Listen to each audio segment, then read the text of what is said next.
if you look at the cargo market itself, Emirates, although we don't have the same numbers as last year, we're outperforming the market. And really good, actually. I mean, we are not a volume hunter. We really look at the balance between volume and the rate.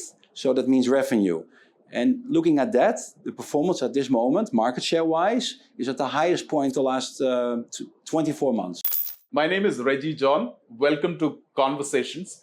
Conversations is an interview series that we record on site from different transport and logistic events that take place around the world. And we are coming from Singapore, where we have the inaugural edition of Air Cargo Southeast Asia and Transport Logistic Asia. With me in conversation today is Jeffrey Van Haeften, Senior Vice President Commercial Worldwide for Emirates SkyCargo. Jeffrey, great to have you for this conversation. Thank you very much, Reji. Jeffrey, let's start with your reflection about your observation about the air freight market in Southeast Asia as we are at this event. Southeast Asia. Now, I think we need to make a step back and we should look at the global economy right now, because it seems that everywhere, I mean, I was reading the press this morning and you see, for example, in Europe, they're hitting almost a recession, which is important. Why? For the demand. I think right now Europe is stagnating. We see really a downturn if you look at the PMI, etc. And it's of course impacting also Southeast Asia, because a lot of demand for Southeast Asia is coming from Europe. For America, it's a bit different. There we see that the consumer spend is still ongoing, although there are also concerns about the global economy. But yeah, that's it mainly. But when you look at the global air freight economy, air freight market, yields are down, freight rates are down, demand is on the dip, because I think consumers are going back to services and products. In that context, do you expect any kind of peak season or somewhere close to a peak season in 2023? We are already in that season, but is there something called a peak season? Yeah, it's not really, I mean, it's a good question because there is no global peak. I mean, Europe is still down and we're still struggling there. If you look at Asia, and then I would like to zoom in more into China, then if you ask the cargo market, how's the market is really suffering as well. But I think since this year, we have not one line of demand. We have discovered a second line of demand. And those two lines are completely operating independently. And one is, of course, the consumer goods, as we always had it, the hardware, the phones, the televisions, everything. And the second line is the e-commerce. And the e-commerce is developing really, really quickly. And we see that also in our demand levels. And that's also the reason why we now operate almost 40 freighters out of Hong Kong. We have looked at the broader picture of global air freight market in relation to the global trade and economy. When you look at Emirates SkyCargo in relation to what happens generally in the global air freight market, how do you see the numbers? How good is the demand for air freight for Emirates Cargo? Okay. If you talk to the board, we're not meeting expectations. We don't hit the target. But of course, the target was set last year and we were a bit spoiled in terms of air freight demand. And also the capacity was still not there where it is now today. And you rightly said, if you look at what people are doing right now, they're traveling. I mean, if you talk to my passenger colleagues, they have really very, very good demand. And if you read the latest outcomes of any airline, Q3 perform better than predicted. If you look at the cargo market itself, Emirates, although we don't have the same numbers as last year, we're outperforming the market. And really good, actually. I mean, we are not a volume hunter. We really look at the balance between volume and the rate. So that means revenue. And looking at that, the performance at this moment, market share-wise, is at the highest point the last 24 months. And do you have the entire belly capacity back to what it used to be in pre-COVID? No, not yet. We're almost back to all destinations which we served pre-COVID, a few destinations excluded. But if you see the frequency, what we're operating to many destinations, it's still not on the size what we had in 2019. We get there, but it takes a while. How healthy is your freighter network in terms of capacity optimization, the load factors, utilization of your assets? I think we do pretty well. Like I said, we are not volume hunters. So for me, close to 100% load factor is not the issue. But we do everything to make sure that we fly, for example, the bellies, but also the full freighters, predominantly the full freighters, with full loads. But of course, with the e-commerce, it's easily said. Then you, of course, have the return loads from Europe and elsewhere, which is a bit more challenging. So we're adding sometimes a second stop within Europe to make sure that we fly full out of those destinations. We also increased the interline partnerships with some of our partners. And that also helps us to optimize the aircraft better, which is also good for the sustainability. You are head of commercial for global markets, and you have a very good visibility to your network and your business. What is the kind of reading that you have about the depressed cargo yields? Is there anything that is actually pushing up the yield? I think this summer we faced the lowest yields of the last couple of years, still far above 2019 levels. And I want to comment on that as well. The levels which we have seen in 2018 and 19 can never return anymore. For the freight forwarder, for the shipper, but also for us as an airline, we have a high increase of cost. I mean, staff cost increased. That's also after the inflation.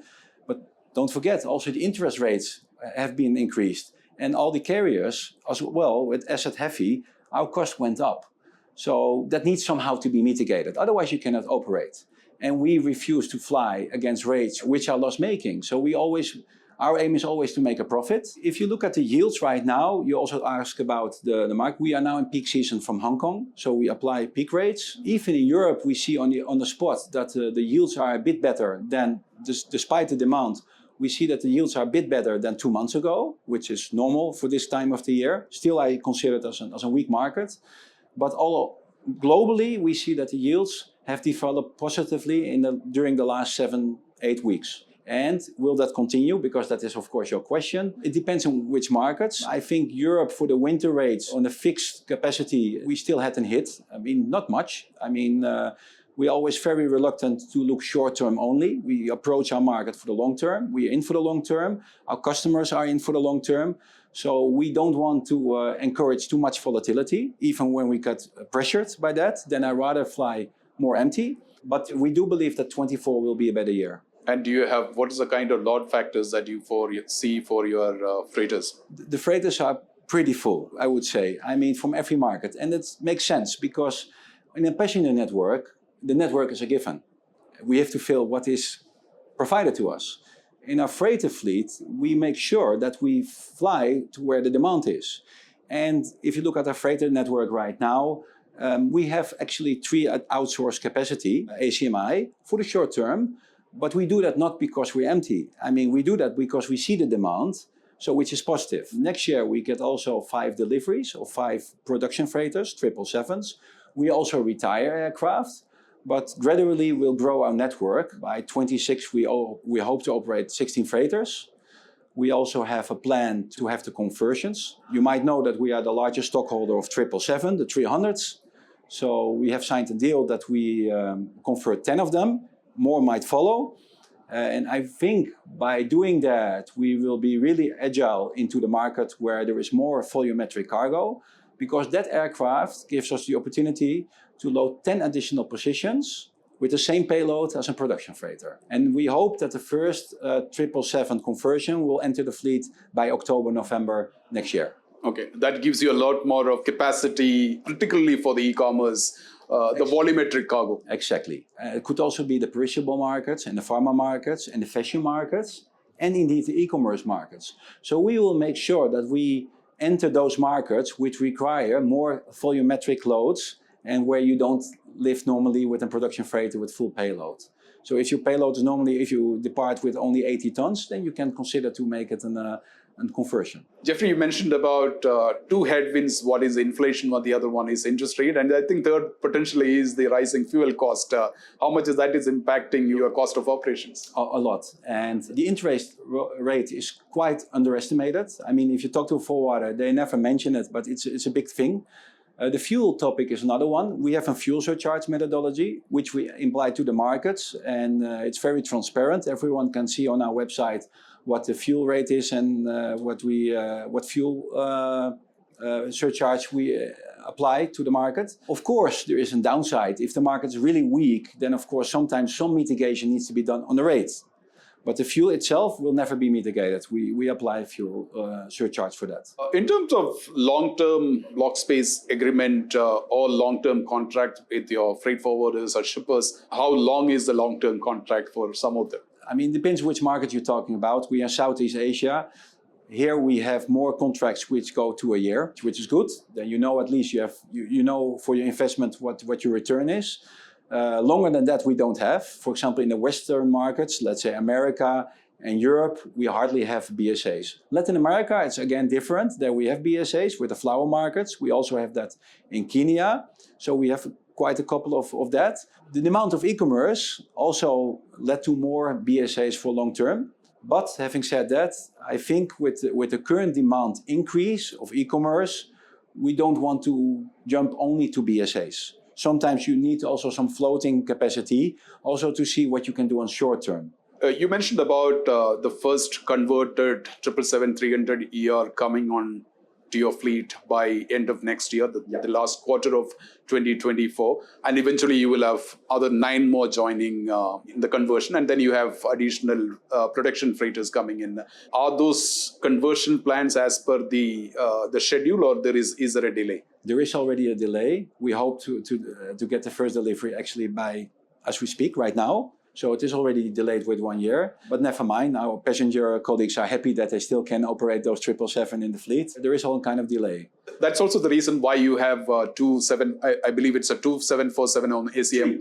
You have 3747 on ACMI. Yeah. Is that for 1 year, or will you hold those 3 till you have the 777-300 converted freighters joining your fleet? 2 contracts have been signed for 1 year, one for a little bit shorter, but we are thinking about to extend the contracts as well.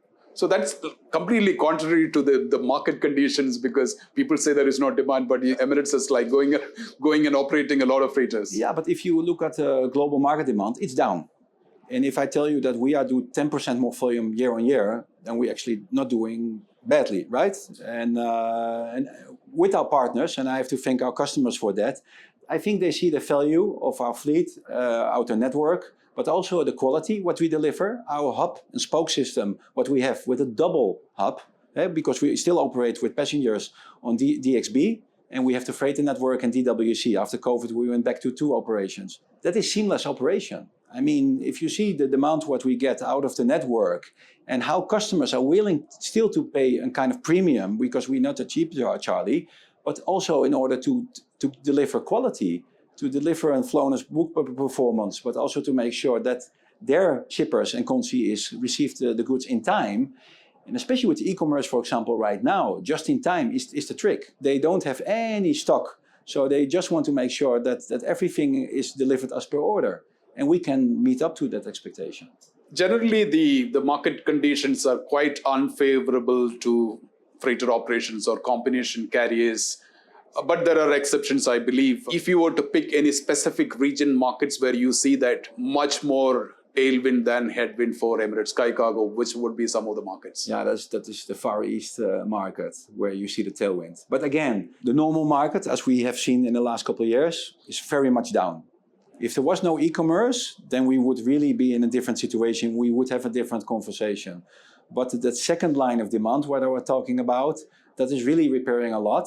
And it's ongoing growth. So we see that. Are there any exceptional market for not besides the e-commerce, where you see there is slow but steady demand picking up?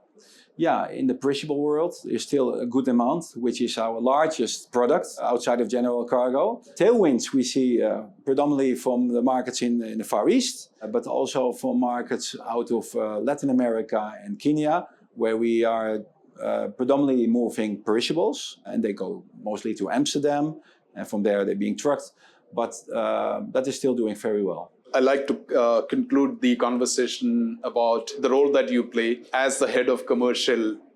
What is the biggest challenge for you? The biggest challenge is, there are a lot of challenges, right? I mean, we had staff challenges, you have to meet the board expectations, etc. But if you really look at the challenges right now, is to see if you dare to extend your network with freighter capacity, even when you read the market, as we just discussed, when you see also that there are difficulties in the market, but you're not in the market for short term. We're asset-based company. We look at the market for the next 10, 20 years. And you need to dare to step into that market, even when you see now maybe there is a downfall in demand and downfall in yields, etc. To do that, to make that decision, and that is not risk averse. But also, not always to jump on every opportunity. To make sure that you sometimes let things go. I mean, also forwarders, although most of them are very supportive, and I see more in the forwarding environment, also more the partnership building, not just being a supplier, but looking at solutions together.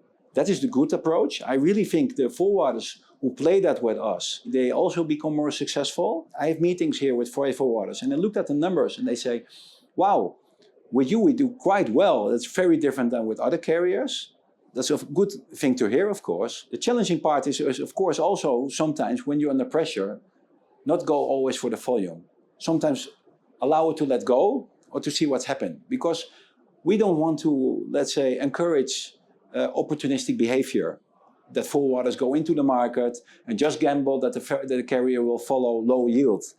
That's not what we want to do. And that's not what we do. Jeffrey, thank you so much. It's been a pleasure talking to you. Thank you very much. It was a pleasure for me as well. Thanks again.